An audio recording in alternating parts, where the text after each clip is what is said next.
I wanted to get Mark Anderson, the editor of American Free Press, on because I've gotten to know Mark over the years, seeing him at Bilderberg, helping Jim around, who had really bad hips. Jim died at 78 last week. I learned about it Saturday morning. He had just fallen a few days before that and then died at the hospital.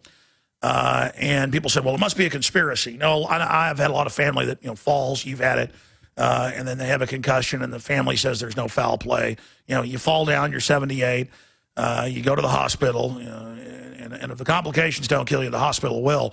Jim was a classic real guy, grew up on a cotton plantation in a dirt floor shack, the way he described it, and then rose to be an editor of major, the full eulogy is up on AmericanFreePress.net, and we posted it at Infowars.com. But I wanted to have Anderson talk about who this guy was, some of what he did, and he's really taken over for Jim. A few years ago, it was pretty much Anderson even then, because Jim is just would fight to go to the. I saw him just about 11 months ago at Bilderberg in Virginia.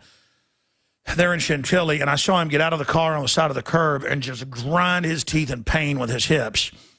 Smart guy, knew he probably wouldn't want to go through surgery, to get over there and to report and see what was going on. And I quietly told Rob Jacobson and Aaron Dykes, who were there with me, I said, that's the last time we're going to see him. I said, he just, he looked, his brain was still there, but, packs of cigarettes, you name it, every day, it'll get you. But a real icon who 35 years ago, roughly, began to expose Bilderberg when no one even knew the name. And they said, he's insane, it doesn't exist. The same thing as you today. In the last decade, it's finally in some U.S. newspapers, and thanks to DrudgeReport.com and WorldNetDaily.com and Infowars.com, especially Infowars.com, really pushing it out there.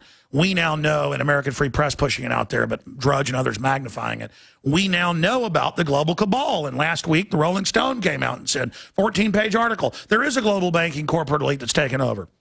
So, Mark Anderson, you now have got the football, and I hope, Jim, I know you told me you'd gotten some of the sources, but now you're taking over where Jim Tucker, of course, you've been covering Bilderberg yourself for 20 years. So, Mark Anderson, great to have you on with us.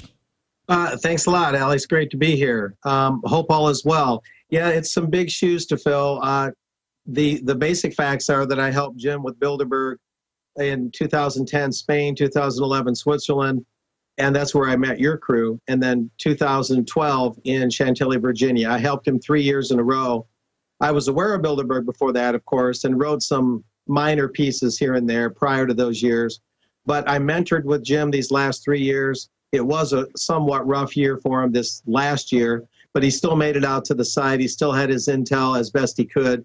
And we did everything we could, like your crew did and others, to amplify the American media coverage, which until then had been a virtual blackout. And of course, as you know, that's the central challenge. The European media is a little more open, a little more aggressive, not so politically correct. Here in America, we still have the task of getting the regular American media to at least acknowledge it. And this Rolling Stone thing you mentioned that I had heard about is encouraging. So we're making... Absolutely, and they apologize to us. I mean, there gets to a point where you got to make the decision, folks, because we're going into pure evil here. I mean, you either admit we're in deep, or you commit to it and there's no future. And People better look at their kids. That's what I say to all the establishment people. This is a crock of baloney out there. And your paycheck isn't going to be worth anything soon. Now, but before you get into Bilderberg 2013, AmericanFreePress.net, and carrying the torch for Jim, talk about Jim Tucker himself and why, even though he'd been very secretive about his sources and everything, obviously needing to be, why he began to pass the torch to you about 4 years ago. And he actually called us on last Monday, and I never got back to him. I was supposed to, and I just got too busy. He called me Monday. My assistant, Richard Reeves, talked to him at length about, we were going to see you at Bilderberg, going to England, how's, Alex and I are lucky that we're not good looking, ha, ha, ha. I'm going to have a drink with Alex, the classic stuff, because we sit back and drink a beer at night exchanging notes. Just a classic old guy. Talk about some of his history and, who Jim Tucker was. And again, the example of the one man taking action, how he could change so many things. Well, yeah, Jim had that old school journalism grit. He never totally embraced the digital age. I haven't totally embraced the digital age. Jim thought I was a good fit, largely because I have one foot in the old school journalism and 1 foot in the news school. Like Jim, I came from mainstream media, Alex. I used to be a conventional reporter. And so he and I had that thing in common, and we always resonated really well, excuse me. And so, you know, we were both students of and using the new technology for reporting media and you know, the internet and everything. But we both had that similar background. We had that in common. And he was just a great mentor to, you know, to tell me to develop sources and which sources and how to go about it. And you know, I kind of joined that with what I already knew and what I already had learned. I've been in journalism 30 years now. And so he and I just cross-pollinated, if you will, and we'd have a lot of fun after the serious work was done in the after hours, you know. And so he was a great friend as well as a great journalist.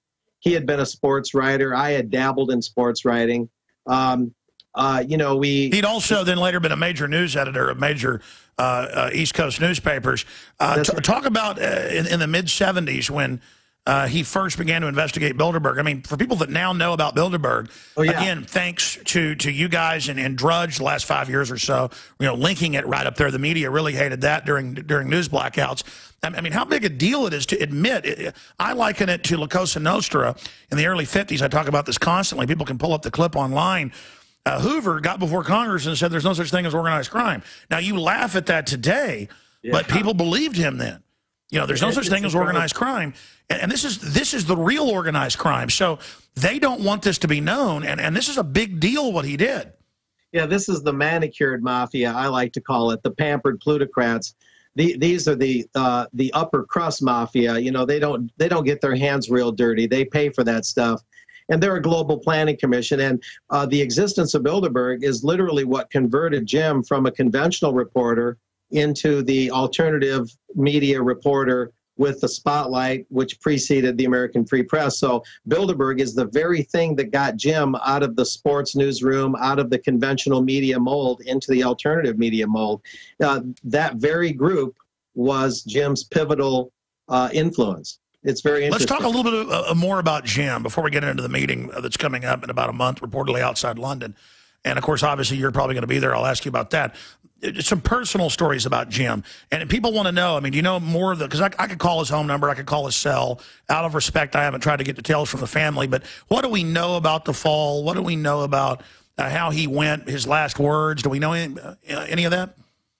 Unfortunately, I don't happen to know that, Alex. I know that he fell reportedly at home. I've been in touch with family, but only to the extent that I know there's a viewing tomorrow in Locust Grove, Virginia, and then the graveside funeral is the following day in Locust Grove, in or near Locust Grove, Virginia. I don't actually know the details of his passing, but I had talked to him just 2 days before that, and he literally worked on Bilderberg till the very end. Of course, he didn't know the end was coming, you know, naturally, but he was working on it, and I actually saved some of my phone messages from him a couple of days before his passing, just for posterity. You know, he was working on it, helping me. I'd love to hear his voice. You know what? If you want us to do a story on that, email us those. We'll put them on the Nightly News, or when you put them on American Free Press, you should air those. In fact, I wish I would have called him back. He wanted to, quote, compare notes, and as he always did, and I was intending to call him back because I just, you know, when somebody's dead, you're like, wow, I wish I would have talked to them one more time. Exactly. So, you know, unfortunately, I don't have all the nitty-gritty information on his passing. Suffice to say, he'll be sorely missed by me and his staff, and by you and your staff, and many others, because Jim just had that sort of, you know, broad appeal. Everyone liked him when we would go to Spain and Switzerland. He was the main Beatle, and I was just the backup Beatle, if we were characterizing ourselves as, you know, he'd have the young girls flocking to him before they'd talk to me, you know, to say, hey, what do you know? Whether they were journalists or whether they were activists. And of course, Jim liked that. Jim liked the ladies. I mean, not in a bad way, but you know what I mean. He was just a funny guy. He would charm them and stuff. A real character. You know, I tell you. Exactly. I tell you, you know, it's weird when you have that feeling. And I just said, I don't think Jim's going to be at Bilderberg next year. And they said, what do you mean? I just said, you could see him like an old clock running down, and we've lost a true warrior. But you know what? His work lives on forever. I mean, that is such a powerful thing. Right. He had already told me that he couldn't do international travel anymore, and that wasn't unexpected. But, you know, naturally, no one expected him to pass away, although we all get there someday. But oh, yeah, so he wasn't going to go to Bilderberg this year. Wow. So, I mean, there you go. I mean, that's incredible. It's like he did his mission. He couldn't complete it anymore, and God took him home. Yeah, I mean, he was going to still write about it. But my understanding was that international travel, which isn't easy for anyone, was probably not on the agenda. You know, it's physically draining for a healthy person to do a lot of international travel. Yeah, but his hips, I mean, I saw you helping him last year up to the, I mean, it was like excruciating pain for him to even take a step on a curb. Yeah, and on top of it, Chantilly was, as you know, a difficult location.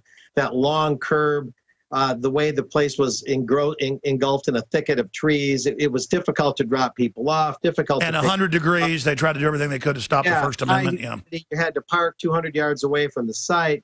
It was difficult for even healthy people. So for Jim, it was just a little extra difficult. All right, when you leave us soon, what do you wish you would have said? Let's say it now. What, I mean, any little stories about Jim?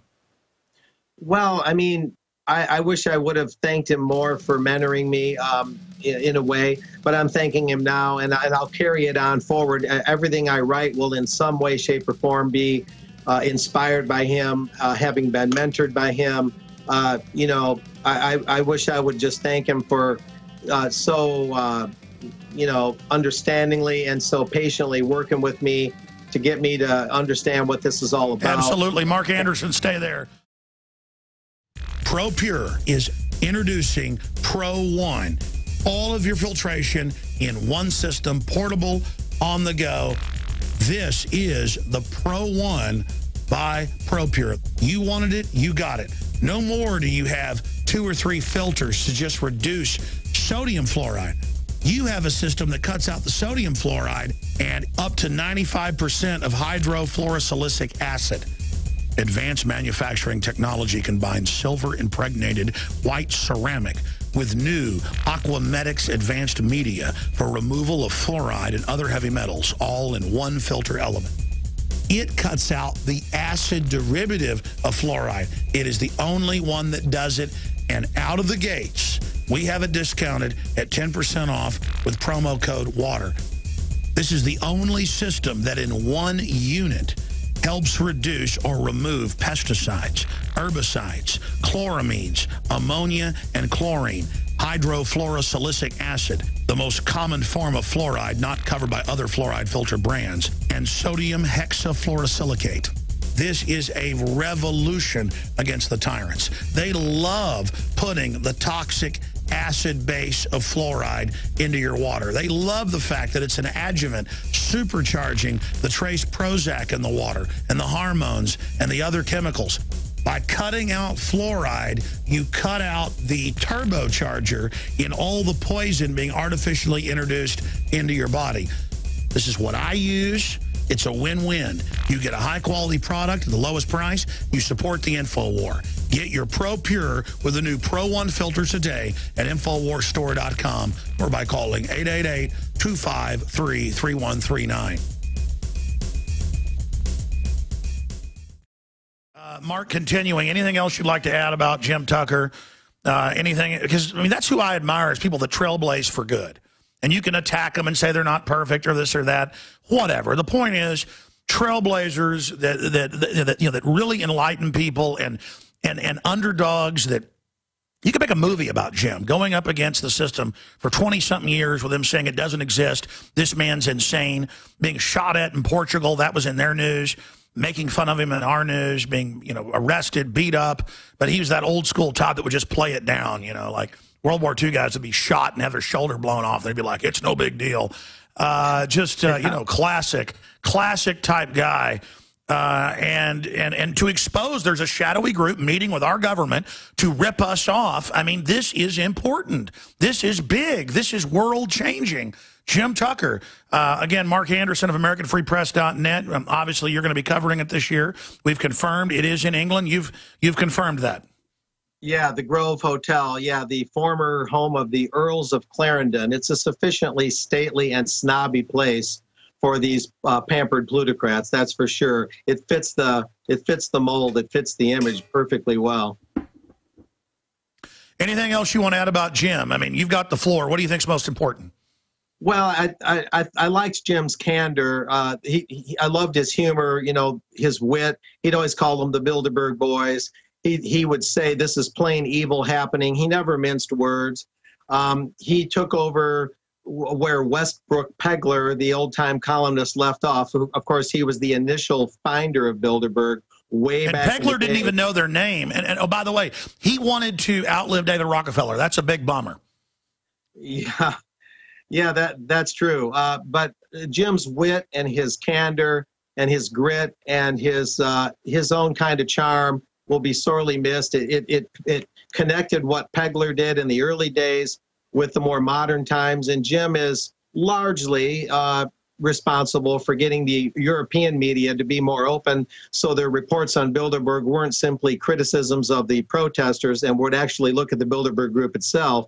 And then Jim and later on myself helped, among others, of course, to stir the pot in America, especially last year in Chantilly, to get the American media to wake up. And as you know, for the first time that we know of, the Washington Post, whose top officials, top publishers have actually participated in Bilderberg's secretive meetings and have actually helped Bilderberg and have not written a word about it. That's the solemn oath they have to take. Begrudgingly sent a photographer out there last year. We know that was a breakthrough for them to acknowledge it and for them to actually report on it rather than just participate and cover it up. So that's big.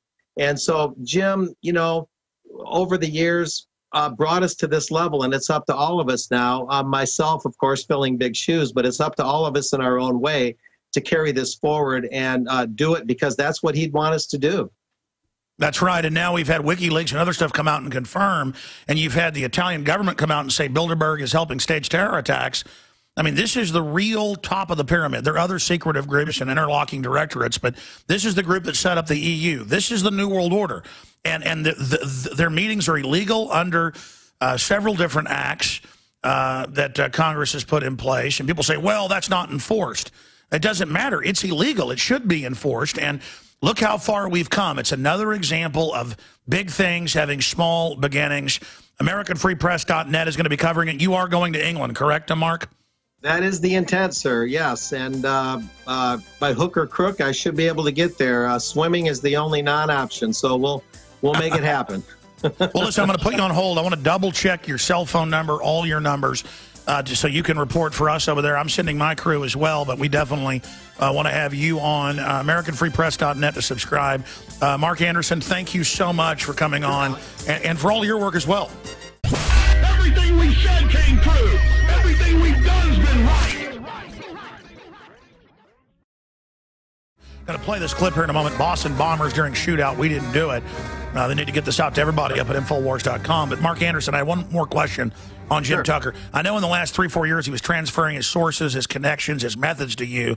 I hope all that did get transferred over to you. And I think his notes and things, you should talk to the family about them approving it. But I think you should put out a posthumous memoir, you know, with his notes and ideas, you know, to eulogize him so that he's not just forgotten. Because so many times great men are just overlooked. If other people, you know, Ronald Reagan said, you can do pretty much anything if you don't care who gets the credit. And I read that quote last night as I was reading a book about Ronald Reagan, and it really is true.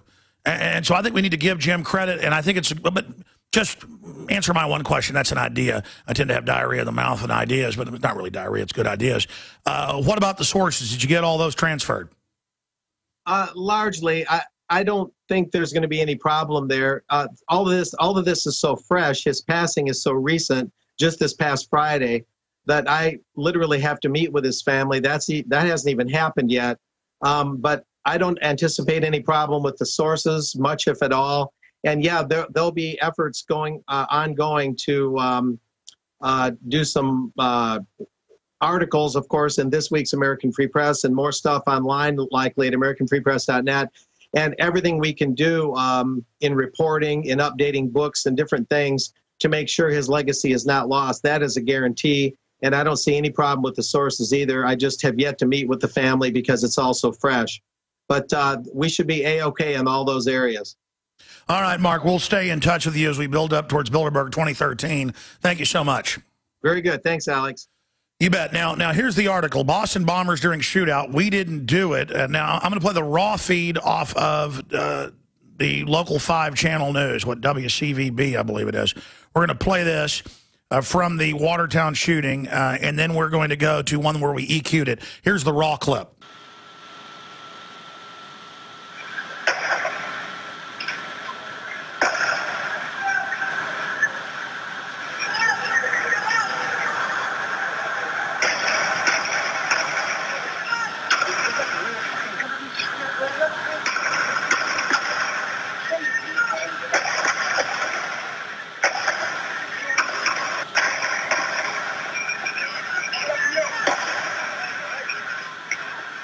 All right, let's stop right there. That's chill out, chill out, chill out, chill out. We didn't do it. We didn't do it. We didn't do it. 9 seconds later, hey, officer. Now, I'm listening to that over Skype from Texas to Arkansas, and I can hear it clearly. That's the raw clip from the video. I mean, I watched it this morning. There's no doubt that's what they're saying.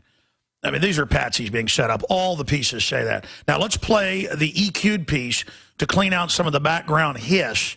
Here is the piece that we've EQ'd. Here it is.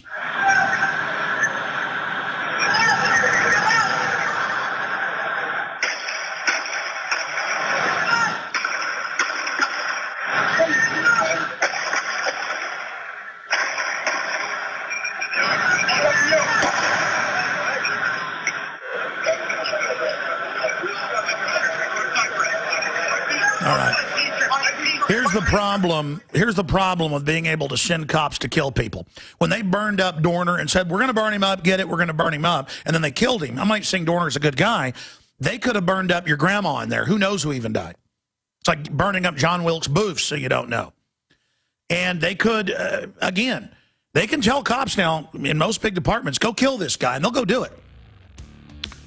And that's the problem. They can kill you, they can kill me, and then say we did it. And even if the media has a footage, you're not bleeding out of the neck, 5 minutes later, they're going to cut your larynx out, and then you're going to confess with no, they'll just say, oh, he confesses. That means there's not going to be a real trial, folks, to come out and say he confessed. Even if he confessed, they wouldn't show that till the trial. They want this open and shut now. This thing is patsy shitty. Visit Infowars.com and PrisonPlanet.com. When you're on the site, you can also tune in 24 hours a day to my daily radio broadcast. There's also a free iPhone app to listen to the syndicated radio show when and where you want.